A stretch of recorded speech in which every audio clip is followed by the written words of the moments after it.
தமிழில் விஜயகாந்த் நடித்து blockbuster hit ஆன படத்தின் இந்தி மற்றும் மலையாள ரீமேக்கில் ரஜினி, கமல் நடித்து மிகப்பெரிய ஹிட் ஆனது.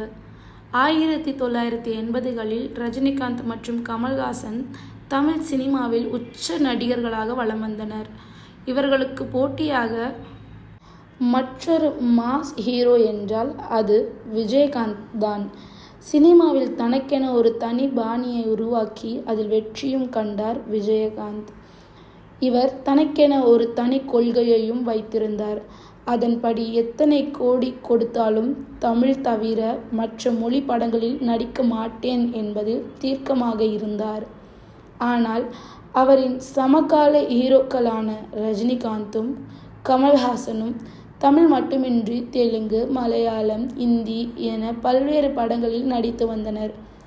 ஆனால் விஜயகாந்த் கடைசி வரை தமிழ் தவிர பிற மொழி படங்களில் நடிக்கவே இல்லை.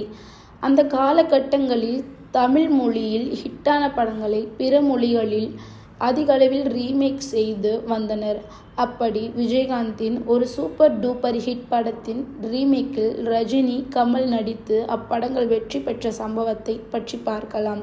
நடிகர் விஜயின் தந்தை எஸ்.ஏ. சந்திரசேகர் இயக்கத்தில் கடந்த 1981ஆம் ஆண்டு ரிலீஸ் ஆன படம் சட்டம் ஒரு இருட்டறை. இப்படத்தில் விஜயகாந்த் தான் நாயகனாக நடித்திருந்தார்.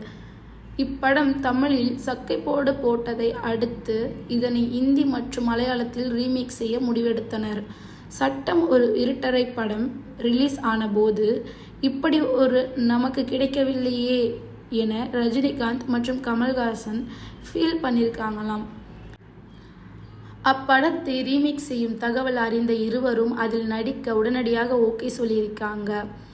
இதையடுத்து மலையாளத்தில் கமல்ஹாசனை வைத்தும் இந்தியில் ரஜினிகாந்தை வைத்தும் அப்படத்தை ரீமேக் செய்திருக்கிறாங்க. எஸ்.ஏ. சந்திரசேகர் இப்படங்களுக்கு box office super duper hit அடித்து வசூலை வாரி குவித்திருக்கிறார். ஒரே படம் 3 முன்னணி ஹீரோக்கள் நடித்து பிளாக்பஸ்டர் ஹிட் அடித்தது. இந்த படங்களும் box office super duper hit அடித்து வசூலை வாரி குவித்துள்ளது. ஒரே படம் 3 முன்னணி ஹீரோக்களை வைத்து பிளாக்பஸ்டர் அடித்தது மிகவும் அரிதான நிகழ்வே பார்க்கப்படுகிறது. இதை பற்றி உங்களோட கருத்து என்னன்றதை மறக்காமல் கமெண்ட் பாக்ஸில் கமெண்ட் பண்ணுங்கள். இது போன்ற பல தகவல்களை பற்றி தெரிந்து கொள்ள சினி ஜங்ஷனை மறக்காமல் சப்ஸ்கிரைப் பண்ணுங்கள், லைக் பண்ணுங்கள், ஷேர் பண்ணுங்கள்.